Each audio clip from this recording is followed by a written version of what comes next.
Bon, bonsoir à tout le monde. Merci d'être venus si nombreux pour parler de notre émancipation, ce projet que nous conduisons depuis un certain nombre de millions d'années avec nos partenaires vivants qui vivent ensemble sur cette petite boule bleue, caillouteuse et pleine d'eau.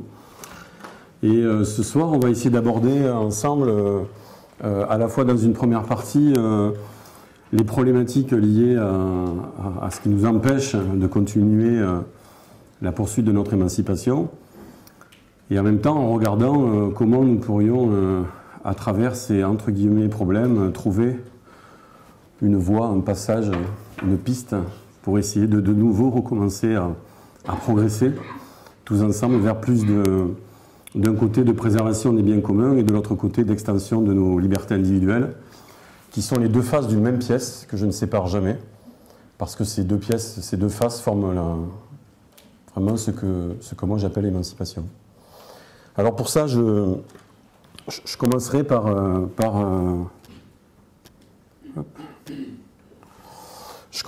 cette idée que si une petite chenille faisait un trou dans un cocon et regardait la décomposition apparente de sa sœur chenille, pour elle, si elle n'avait pas la vision du papillon qu'elle va devenir, elle aurait l'impression d'une fin du monde.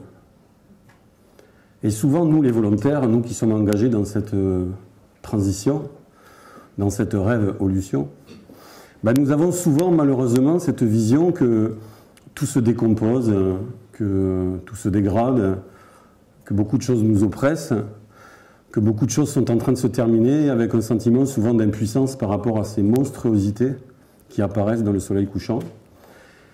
Et on perd souvent cette image que rien n'est en train de se détruire, mais que plutôt tout est en train de se recomposer. Et ce n'est que parce que justement on va avoir cette capacité à transformer cette vision de décomposition en vision de recomposition que nous allons avoir cette énergie suffisante, enthousiaste et vivante de traverser ces événements et vraiment de les métamorphoser en quelque chose de positif. C'est très important parce qu'il n'y a pas de possibilité de recomposition si on est dans cette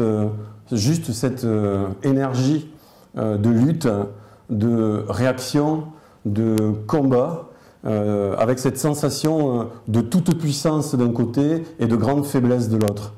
Donc je nous invite tous ensemble à essayer à chaque fois que nous voyons quelque chose se décomposer, de se dire mais à quoi c'est en train de servir dans ce processus de recomposition que nous sommes en train de vivre, et de nous remettre dans ces énergies positives qui vont nous faire, entre guillemets, desserrer les fesses et avancer vers l'avenir avec un ton plus joyeux. Parce que le gros problème que nous avons, nous les volontaires, aujourd'hui, c'est que souvent on fait peur. On fait peur parce qu'on voit la chenille se décomposer, on voudrait faire prendre conscience aux autres qu'il faut changer, mais on n'a que cette vision de la chenille en décomposition et ça pose souvent des problèmes dans nos relations avec le reste des parties prenantes de la société.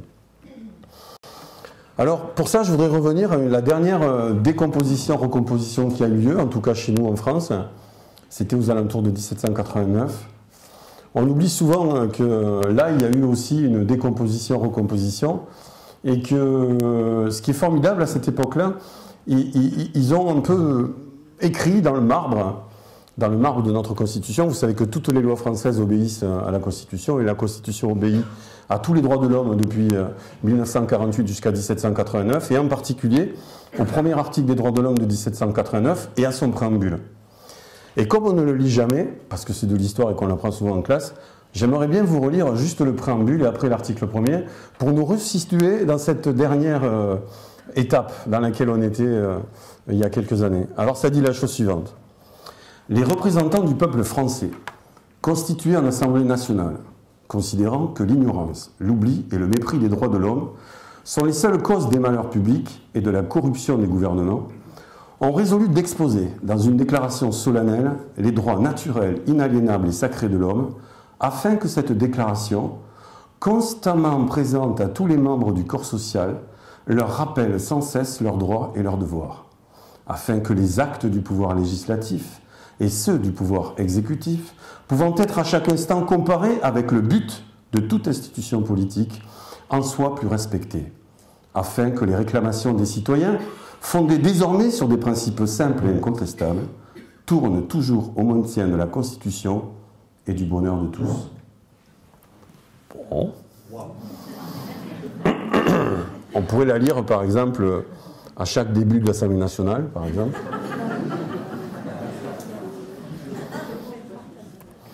Mais ils étaient allés plus loin parce qu'ils ont inscrit juste après un article premier qui, quand même, vaut son pesant d'or. Alors, je vous le lis. La première phrase, on la connaît tous. Hein. Les hommes naissent libres et égaux en droit. C'est déjà pas mal. Hein. Mais la seconde, on ne la dit jamais. Je ne sais pas pourquoi. Les distinctions sociales sont fondées sur l'utilité commune. Les distinctions sociales sont fondées sur l'utilité commune. Alors, on pourrait essayer de regarder aujourd'hui, au XXIe siècle, où on en est par rapport à ce contrat social que nous avons passé ensemble il y a un certain nombre de centaines d'années. Est-ce qu'aujourd'hui, les distinctions sociales sont fondées toujours sur l'utilité commune? Bon, on va regarder quelques chiffres, je ne vais pas vous donner beaucoup de chiffres, mais quand même quelques-uns parce qu'ils sont essentiels, je trouve. Alors, le premier, c'est le sacro-saint PIB, qui nous enrichit tous, tout ça, ben non, il est en train de nous appauvrir.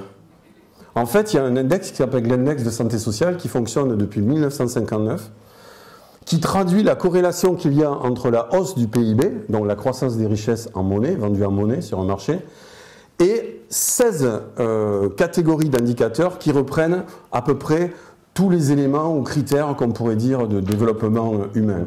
Là-dedans, vous allez retrouver la mortalité infantile, l'éducation, la santé. Vous allez y retrouver un certain nombre d'indicateurs qui permettent de mesurer la santé sociale. Eh bien, quand on le regarde, on voit que de 1959 jusqu'à peu près les années, fin des années 70, il y avait corrélation directe entre la croissance du PIB en monnaie et l'index de santé sociale. Et là, on ne sait pas ce qui se passe. Dans les années 80, il y a un décrochage brutal qui n'a cessé jusqu'à aujourd'hui. Et jamais, depuis 1975, nous ne sommes revenus au même niveau de santé sociale dans nos sociétés modernes. Autrement dit, plus personne ne peut nous dire qu'aujourd'hui, le PIB est facteur de développement humain. Ce n'est plus vrai. Ça l'a été, ce n'est plus vrai. Deuxième indicateur. L'indicateur d'empreinte écologique. L'indicateur d'empreinte écologique, on le connaît, mais on ne le met jamais en relation avec l'index de développement humain, qui est un autre indicateur qui nous permet de mesurer, un petit peu comme l'index de santé sociale, mais de façon beaucoup plus concise, le niveau de développement en fait, d'un peuple ou d'une nation. Mais si nous corrélons les deux, c'est-à-dire que si nous mettons dans un premier temps ici l'index de développement humain, sachant qu'à 0,8, on peut dire que la population est développée, hein, elle assure son avenir collectif. Okay. Et si on le met en relation ici avec l'empreinte écologique qu'il faut pour être développé, qu'est-ce qu'on remarque? On remarque ici que toutes les civilisations, en tout cas toutes les grandes nations, qui ont un index de développement humain supérieur à 0,8, ont tous une empreinte écologique catastrophique. Autrement dit, on a un développement humain préservé et un environnement dégradé. Gagnant-perdant. Ce n'est pas un jeu à somme nulle, ni à somme positive. Peut-être je fais juste un lien sur l'empreinte écologique pour ceux qui ne connaissent pas. En gros, l'empreinte écologique, ça permet de mesurer combien d'hectares il faudrait à une personne pour qu'on puisse produire tout ce dont elle a besoin pour vivre et qu'on puisse recycler tout ce qu'on a consommé. Voilà. Par habitant, aujourd'hui, en moyenne, on donne environ 2 hectares par habitant. Et donc ça donne une équivalence en planète. Vous comprendrez bien que comme on n'a qu'une seule planète, le nombre d'hectares qui est nécessaire à atteindre un index de développement humain de 0,8 devrait être inférieur ou égal à une planète. Alors pour vous donner un exemple, ici vous avez les États-Unis, tout en haut là, puisque j'arrive voilà, ici. Voilà, ça c'est les États-Unis. Ils sont à peu près à 6 planètes. Okay. Juste ici, nous avons l'Europe et les pays de l'OCDE. Et puis là, c'est rigolo parce que plus on décroît, en fait, vous voyez, plus on réduit l'empreinte écologique et en même temps on sacrifie le développement humain. Et ici, vous avez les pays, entre guillemets, en voie de développement. Alors, si nous voulions reprendre un développement soutenable, un développement durable, il faudrait que ces pays-là puissent faire leur croissance verticalement, et remonter ici. Et il faudrait que cela revienne dans ce petit carré vert. Or, aujourd'hui, pour l'instant, ce n'est pas le cas. Donc notre produit intérieur brut ne nous permet pas de nous développer sur le plan des richesses et de l'index de santé sociale, mais en plus, plus la croissance augmente et plus nous détruisons la biosphère dans laquelle nous vivons. Et là, je terminerai par un troisième chiffre qui est parlant lui aussi. Donc ce chiffre provient d'un rapport de l'Assemblée nationale que vous pouvez vous procurer, donc ça a été fait par la Commission Finances, qui est le lien entre les transactions monétaires et leur destination. En gros, si vous voulez en savoir un peu plus, vous pourrez lire l'excellent bouquin de François Morin qui s'appelle « Le nouveau mur de l'argent », qui est un ancien de la Banque de France et qui est chercheur en économie à Toulouse, spécialiste des transactions financières. Il a pris les données de la Banque mondiale et il les a en fait réorganisées en fonction de leur destination. Première catégorie, il a mis toutes les transactions en monnaie, c'est-à-dire l'échange de monnaie contre quelque chose, à destination de la production de biens et de services dans l'économie réelle. Ça, c'est la première catégorie. La deuxième catégorie, il a réuni toutes les transactions financières qui servent à financer cet appareil de production. Donc, on va dire le financement direct de l'appareil de production. Puis, troisième catégorie, il a mis toute la partie spéculation sur les devises, c'est-à-dire les échanges de devises. On achète des euros contre des dollars, par exemple. Alors ça, c'est nécessaire à l'économie. Quand on veut, par exemple, acheter une pièce d'usine qui est fabriquée aux États-Unis, eh bien, on va changer des euros contre des dollars pour pouvoir payer cette pièce en dollars. Et enfin, la dernière catégorie, il a analysé toutes les transactions qui étaient destinées à une protection de risque, c'est-à-dire à l'achat d'un titre permettant de se protéger de la hausse ou de la baisse d'un prix à terme, ce qu'on appelle les dérivés ou les transactions financières vraiment pures. Et là, quel n'a pas été son étonnement, quoi qu'on le savait déjà, mais en tout cas, lui, il a vraiment formalisé, de se rendre compte que 98% des transactions en monnaie sont destinées à la spéculation financière. Soit sur les devises, soit sur les matières premières. 98%. Ça veut dire que nous tous, production et financement de l'économie réelle compris, nous nous battons avec 2% des transactions en monnaie. Imaginez un moteur qui consommerait 98% de son énergie et qui en restituerait 2 sous la forme d'une avancée de votre voiture. Conserveriez-vous cette voiture? Non. Donc c'est un vrai problème. Donc PIB qui croisse, baisse de l'index de santé sociale, destruction de l'empreinte écologique au fur et à mesure qu'on fait croître l'index de développement humain. Et enfin, 98% des transactions en monnaie sur les marchés financiers. Il est clair que nous ne sommes pas dans une logique durable. Et le dernier chiffre que je voudrais vous donner, c'est la conséquence de tout ça. Parce qu'on n'arrête pas de nous bassiner depuis des années avec cette fameuse dette, mais on ne sait pas trop comment elle est foutue, cette dette. Et finalement, qu'est-ce qu'on remarque aujourd'hui? On remarque que tous les acteurs de l'économie s'endettent. C'est un processus qui dure depuis les années 80 et qui chaque année se renforce, jusqu'à une défaillance si nous ne trouvons pas des solutions pour justement faire en sorte que les acteurs ne s'endettent plus. Alors on nous dit, oui, l'État, parce que l'État est responsable de tout, surtout quand ça ne marche pas, on nous dit, oui, mais l'État a augmenté ses dépenses sur les dernières années, c'est ça qui finalement a creusé son déficit et donc déclenché la dette. Ce n'est pas vrai. Si vous regardez les dépenses de l'État de 1976 jusqu'à nos jours en euros constants, vous remarquerez que les dépenses de l'État rapportées au PIB, parce qu'il faut bien sûr les rapporter au PIB, sinon c'est un gros mensonge, puisque si vous avez plus, vous pouvez dépenser plus, ça me paraît assez évident. Ben, si vous rapportez les dépenses de l'État depuis 1976 jusqu'à nos jours par rapport au PIB, vous verrez qu'elles ont légèrement décru de 2%. Par contre, ce qui est intéressant, c'est que si vous regardez ces recettes maintenant, les recettes de l'État sur la même période, elles ont baissé environ de 20%. Et le deuxième graphique à côté, qui est intéressant parce qu'il nous montre un deuxième élément comparateur, vous regardez l'état de la dette en France ici, en 1980, le service de la dette, il était environ de 200 milliards. La courbe rouge, c'est l'accroissement du service de la dette dans les dernières années jusqu'à aujourd'hui. 1000 milliards. 1000 milliards, je ne sais pas si vous voyez ce que ça représente. Pour vous donner un petit chiffre, les problématiques de nos retraites, c'était 56 milliards. Vous voyez? Donc, il y a 1000 milliards qui sont passés entre 1980 et 2000 de la poche de l'État vers les institutions financières. Et je ne parle que de l'État. Je ne parle pas des entreprises dont c'est la même problématique, ni des ménages dont c'est aussi la même problématique. Et la petite courbe bleue, juste en dessous, parce que ça vient clôturer un petit peu le portrait, c'est ce que nous aurait coûté cette dette si nous avions continué à nous faire financer par notre Banque de France. Parce que depuis les années 80, exactement les années 70, on a empêché nos États à emprunter auprès de leur banque centrale. Ils sont obligés aujourd'hui d'emprunter sur les marchés financiers à des taux de plus en plus, bien sûr, importants.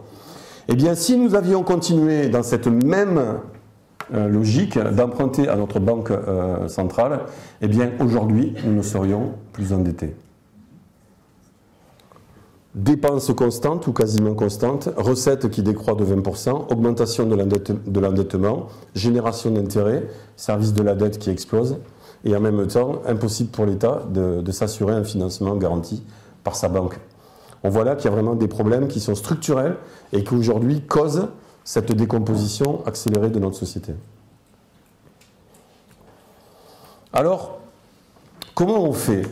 Parce que tout ça, en fait, prépare quelque chose de nouveau, et là est la bonne nouvelle. Si nous voulons reprendre le chemin de notre émancipation, la première chose que nous allons devoir faire, c'est remettre notre appareil de production au service de la production vitale des habitants. Nous ne pouvons pas continuer à produire des biens et des services qui ne sont pas corrélés à minima, je ne dis pas tous, mais à minima avec les besoins de la population. Il ne faut pas être un prophète pour s'imaginer que si on continue à ne pas produire ce dont les citoyens ont besoin, on va aller vers des déflagrations sociales de plus en plus importantes et donc à une rupture de notre contrat social, de notre cohésion sociale. Donc, nous devons collectivement remettre en ordre de marche notre appareil de production pour qu'en priorité, il satisfasse les besoins fondamentaux des citoyens. Deuxième point, nous devons faire en sorte que cette production puisse se faire dans le respect des humains et de la nature. Parce que même si nous remettons cette production au service des besoins fondamentaux de nos citoyens, si nous le faisons dans des conditions qui dégradent les conditions sociales de la population et qui dégradent la biosphère dans laquelle nous vivons, il va s'écouler un certain temps où nous ne serons même plus capables de produire ce dont nous avons besoin. Et donc nous devons corréler production et ce qu'on appelle en économie la réintégration des externalités négatives. Alors ce n'est pas un gros mot, mais c'est quelque chose dont il faut connaître parce que vous allez voir que ça va vous simplifier beaucoup de relations avec nos amis entrepreneurs que j'aime beaucoup et qui, certains, essayent justement de réintégrer ces externalités. Alors en fait, c'est quoi les externalités négatives? C'est quand je fais, par exemple, un produit. Prenons par exemple une paire de chaussettes en France. Cette paire de chaussettes, je vais la faire en France, dans des conditions sociales acceptables, en payant correctement mes salariés, en investissant dans la formation professionnelle, en ayant des machines qui fonctionnent avec des principes de développement soutenable et durable, entièrement recyclés, avec de l'énergie qui est renouvelable, fabriquée par des panneaux solaires, ou de la méthanisation produite par mes propres déchets. Vous voyez, toute cette mécanique qui fait que quand j'achète une paire de chaussettes, ben cette paire de chaussettes, non seulement elle va me fournir un service de ne pas avoir froid aux pieds, mais elle va à côté me fournir plein de services positifs. Et donc forcément, je vais acheter cette paire de chaussettes un petit peu plus cher. Mais c'est important de l'acheter un peu plus cher parce que grâce à ce petit peu d'argent supplémentaire, eh bien, on va pouvoir produire une paire de chaussettes durable. Ça, c'est ce qu'on appelle des externalités positives. Imaginons maintenant la même paire de chaussettes fabriquée quelque part, je ne citerai pas où, quelque part, mais cette paire de chaussettes, ben, elle est fabriquée par des gens qui gagnent 30 $ par mois, qui travaillent à partir de l'âge de 6 ou 7 ans, okay, sans aucune protection, sans jour de congé, 365 jours par là, du moment où il y a de la lumière dans l'atelier jusqu'au soir où il n'y a plus de lumière, avec des tissus et des fils qui sont fabriqués par d'autres dans des conditions absolument détestables. L'eau, bien entendu, est totalement polluée par les déchets des différents composants qui vont colorer ces chaussettes. Bien sûr, pas d'école, pas de santé publique, enfin bon, bref, je vous la passe. Bah, évidemment, ces externalités négatives que ne supporte pas le coût de la chaussette vont faire que ces chaussettes vont arriver à un prix défiant toute concurrence sur les rayons de nos magasins. D'un côté, vous avez les mêmes paires de chaussettes, l'une avec des externalités positives que vous achetez, vous trouvez ça cher, et de l'autre côté, avec des externalités négatives qui ne sont pas dans le prix de la chaussette, parce que qui va payer la restauration de l'eau, qui va payer la santé de ses enfants ou de ses travailleurs? Personne. Et donc, à ce moment-là, vous avez deux produits identiques qui chacun ont des externalités négatives d'un côté et positives de l'autre.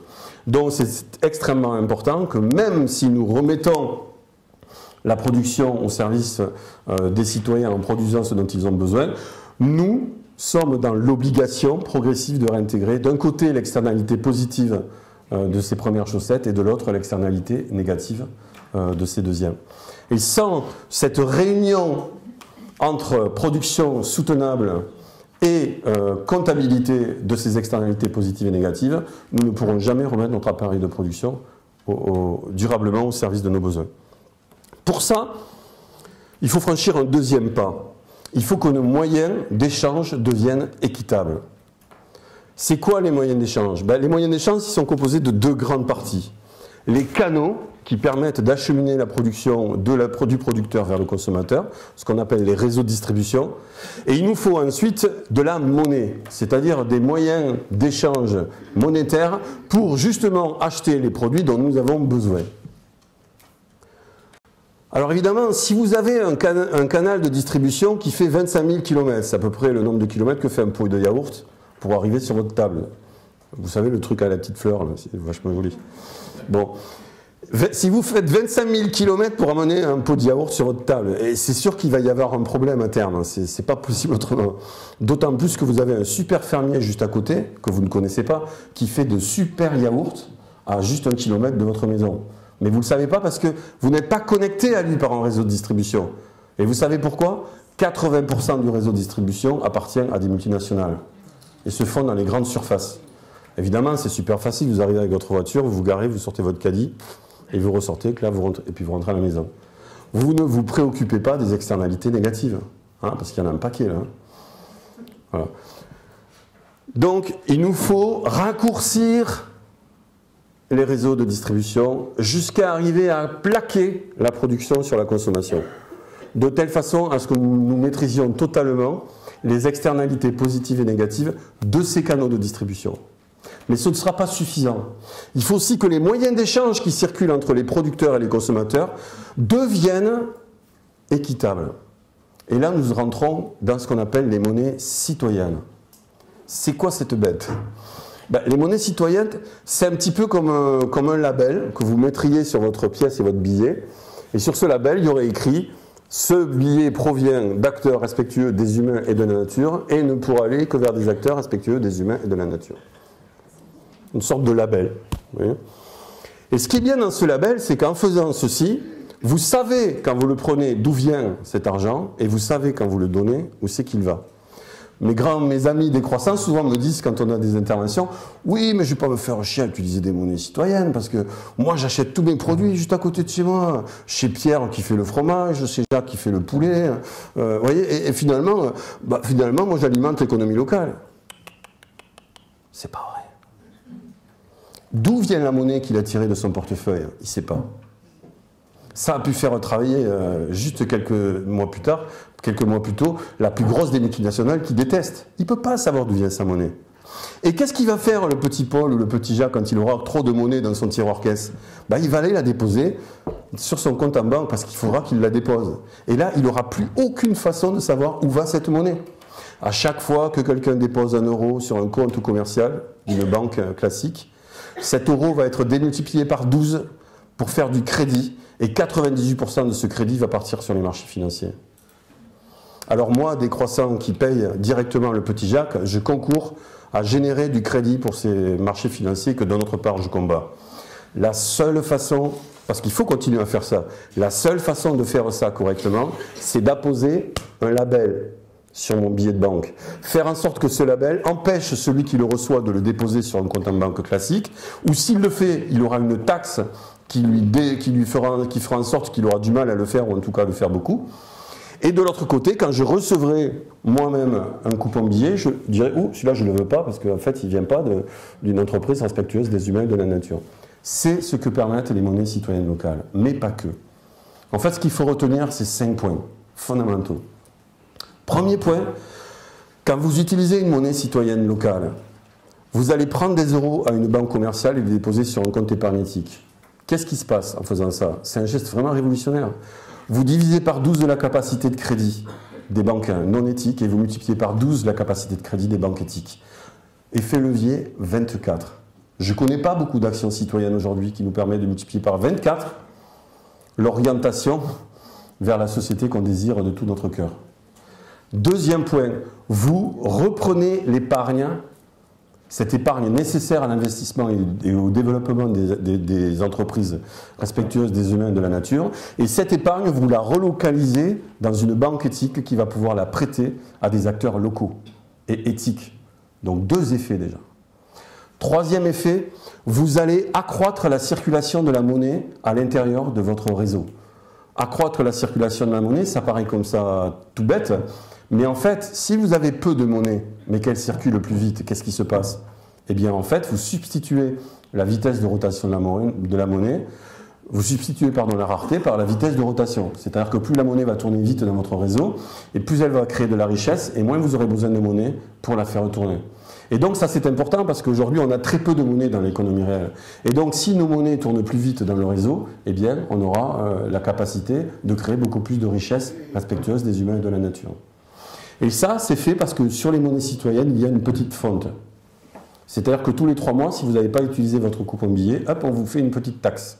En vous disant attention, la monnaie ça sert à circuler, ça ne sert pas à rester dans la poche. Et si vous voulez épargner, vous gardez des euros.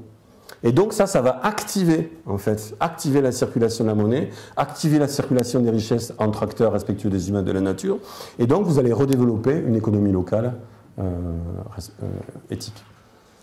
Mais ce n'est pas tout. En 4, qu'est-ce qu'elle va faire, cette monnaie? Eh bien, elle va aussi réorienter le PIB. Pourquoi? Parce que vous allez agréer des acteurs dans ce réseau qui sont respectueux des humains et de la nature. Et en agréant ces entreprises, vous allez conditionner qu'est-ce que vous allez pouvoir produire avec cette monnaie. Et donc, vous avez donc un 4e effet qui est celui de transformer progressivement la production dans votre territoire de vie pour qu'elle soit au service des humains et de la nature. Et 5e effet, et dernier des monnaies citoyennes locales, c'est que vous allez relocaliser la gouvernance de la monnaie. Comment? Les monnaies citoyennes locales, généralement, fonctionnent avec ce qu'on appelle des comités locaux d'agrément. Ces comités locaux d'agrément comprennent toutes les parties prenantes de l'économie locale. Et avec cette monnaie, on va faire travailler ensemble des partenaires financiers, des élus, des entreprises, des citoyens. Et tous ensemble vont réapprendre à émettre la monnaie, la faire circuler et la détruire quand on n'en a plus besoin. En fait, c'est comme si vous décentralisiez les pouvoirs de la Banque centrale à votre territoire et que vous rapprochiez les circuits, en fait, de création monétaire des circuits de production et de consommation des biens éthiques. Mais même si nous remettons l'appareil de production au service de nos biens communs, s'il est respectueux des humains et de la nature, si nous raccourcissons les canaux et si nous avons des moyens d'échange éthiques, ce ne sera pas suffisant. Parce que le gros problème de notre économie, c'est la fluctuation des revenus par habitant. Vous avez vu tout à l'heure que 98% des revenus se trouvent sur les marchés financiers à travers des transactions monétaires et seulement 2% dans l'économie réelle. D'autre part, une chose est sûre aujourd'hui, c'est qu'ensemble, nous produisons beaucoup plus que ce que nous avions besoin. Et ce n'est pas parce qu'aujourd'hui, nous sommes moins nombreux à produire ce dont nous avons besoin que nous pouvons tous participer à la production de ces biens et ces services, parce qu'on n'a pas besoin d'être tous à produire ce dont on a besoin. Et donc, il y a de plus en plus d'acteurs économiques qui sont écartés parce qu'ils n'arrivent pas à trouver d'emploi marchand. Et ça, c'est un vrai problème. Pour quelles raisons, alors que nous sommes capables de loger, de nourrir, de vêtir, d'informer, de maintenir en santé et de déplacer de façon douce les populations, nous n'avons pas assez pour acheter ces services que les entreprises pourraient nous produire? Eh bien, nous, au Mouvement français pour un revenu de base, qui s'est créé il y a 3 ans pour instaurer un revenu de base inconditionnel pour tous les citoyens, nous souhaitons que soit instauré pour tous les citoyens de leur naissance à leur mort, un revenu qui soit inconditionnel, c'est-à-dire un revenu qu'il n'est pas nécessaire de gagner par une activité marchande, mais qui est contre-garanti par la production collective de la nation. 2, nous voulons que ce revenu soit individuel, qu'il ne soit pas lié à une famille, mais à un individu.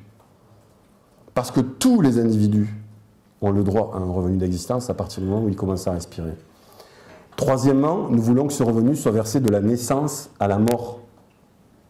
De ma première inspiration à ma dernière expiration, j'ai un revenu pour exister. Pas parce que je travaille, parce que j'existe. C'est tout. Il n'y a pas d'autre raison.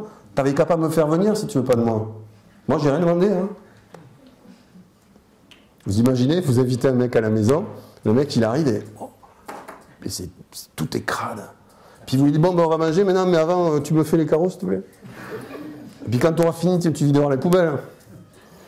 Ah, puis t'as un peu de sous là, parce que pour le repas, j'ai fait les courses.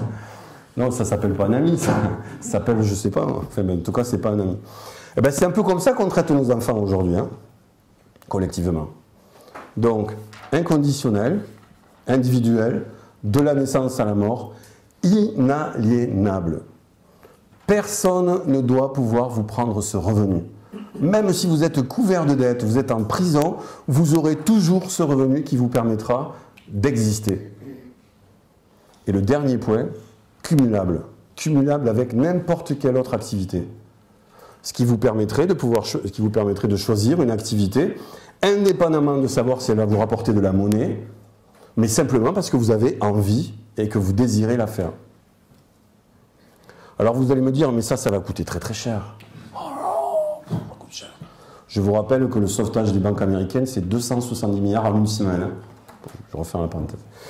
Bon, déjà, premier point, j'ai une bonne nouvelle, le revenu de base, il existe déjà.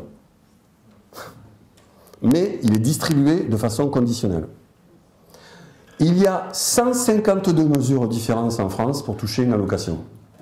Je mets au défi le plus super, le fonctionnaire le plus compétent de France de me les réciter une par une avec leurs conditions et leurs critères. Il ne pourra pas. C'est une jungle absolument abominable. On ne sait même plus comment ça fonctionne. Il faut que des contrôleurs contrôlent des contrôleurs qui contrôlent des contrôleurs qui viennent chez vous pour savoir exactement combien, avec qui vous couchez. Hein, c'est le cas du RSA. Non mais c'est pas des barres. Hein. Le RSA, on vous demande en fonction de savoir avec qui vous couchez. Parce que si vous couchez avec quelqu'un, vous avez droit à moins. C'est normal. Vous comprenez? Donc ces 152 mesures, en fait, eh bien, si on les comprimait en une seule et qu'on les donnait à tous les citoyens français, ça ferait 450 € pour les adultes et 225 € pour les enfants. Vous voyez, il n'y a même pas d'augmentation d'impôt à faire, ça marche déjà, il faut juste le décider.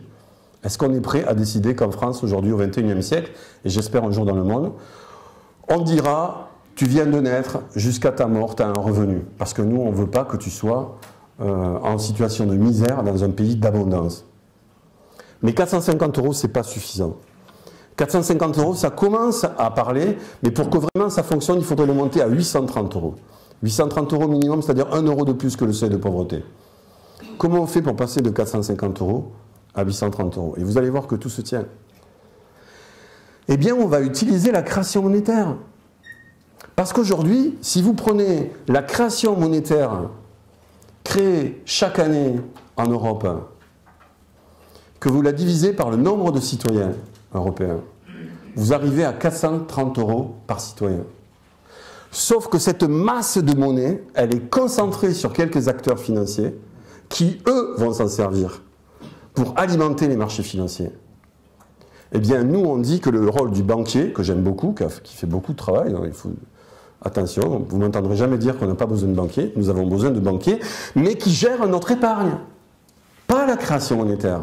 Quand ils faisaient ça, il n'y avait pas de problème. Hein. Dans les années 80, il y avait très peu de dérivés, parce qu'ils jouaient avec leur argent. C'est vachement... Ils font gaffe quand c'est leur argent. Mais maintenant, ils sont gavés de crédit, donc ils font ce qu'ils veulent. Donc nous, ce qu'on veut, c'est supprimer la création monétaire à la fois à l'État et aux institutions financières privées.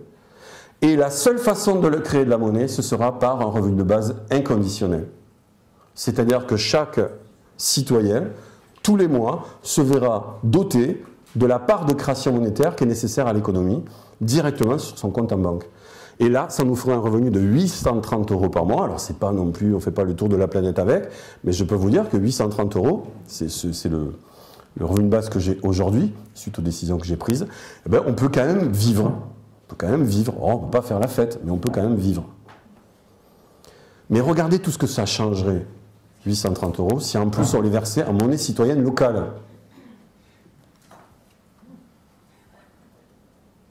Si tous les mois les citoyens recevaient en monnaie citoyenne locale un revenu de base inconditionnel, qu'est-ce que ça ferait? Ben, ça réinjecterait, en fait, ça irriguerait les territoires de vie. Et en plus, dans ces territoires de vie, ça sélectionnerait les acteurs économiques, financiers, les partenaires qui produiraient des biens et des services respectueux des humains et de la nature. Si on donnait la moitié d'un revenu de base inconditionnel en monnaie citoyenne à un enfant et que l'autre moitié, on l'a conservé jusqu'à majorité, la première partie étant donnée en gestion à ses parents, on pourrait mettre cet argent dans un fonds d'investissement pour la transition. Et avec ce fonds d'investissement sur la transition, on pourrait développer, investir dans de l'appareil de production local pour le mettre aux normes de développement durable. On pourrait se dire, ben tiens, dans tel département, dans telle ville, dans tel quartier, on a besoin de boulangers, on a besoin de fabriquer du pain, on a besoin de créer des activités d'agriculteurs. Et donc ça permettrait de relancer l'économie locale, mais pas que. Les fonds d'investissement pour la transition pourraient aussi investir dans la mise en autonomie de la population. La mise en autonomie, c'est autre chose encore. Par exemple, moi, avec ma femme et mes 2 enfants, c'est pas le cas, hein, mais disons que c'est le cas, je pourrais tout à fait décider d'investir dans l'achat d'une petite parcelle de terre, mettre ma petite ferme, produire les biens dont j'ai besoin, avoir mon énergie qui est liée à des panneaux solaires, à de l'éolien, à du gaz méthanisé, finalement avoir quasi besoin de rien. Et pourquoi aujourd'hui ça, on ne le finance pas? Parce que ça ne crée pas d'emploi. Ça satisfait des besoins, mais ça ne crée pas d'emploi. Et ça ne crée pas non plus de monnaie, c'est pas rentable. Mais d'un point de vue de la République, on n'a jamais dit qu'il fallait uniquement créer des emplois et des activités rentables. On a dit qu'on voulait émanciper les citoyens. Vous ne croyez pas que des citoyens qui créent une ferme, qui sont autonomes et qui emmerdent personne ne sont pas émancipés, ceux-là? Mais qui est émancipé si ceux-là ne le sont pas? Donc il faudrait un fonds d'investissement pour la transition qui nous permettrait aussi d'investir dans l'émancipation des citoyens. Et ça, c'est ce que permettrait un revenu de base inconditionnel versé en monnaie citoyenne, dont la moitié, pendant 20 ans, servirait à ce fonds d'investissement pour la transition.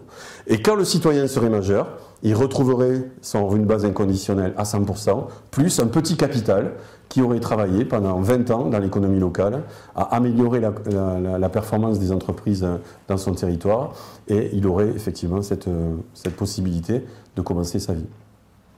Et le dernier point, je me dépêche, et le dernier point, très important, c'est la gouvernance.